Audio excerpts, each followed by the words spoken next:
ઘઉંની મુસાફરી.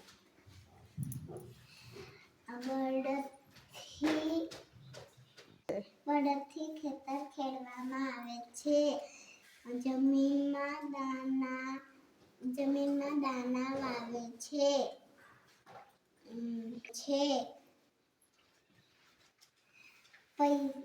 તૈયાર થાય તો કાપે છે. અનાજ કાઢવામાં આવે છે. અનાજ ભરવામાં આવે છે.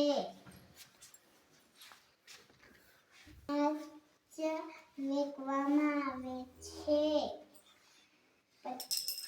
પૈસા મળે છે.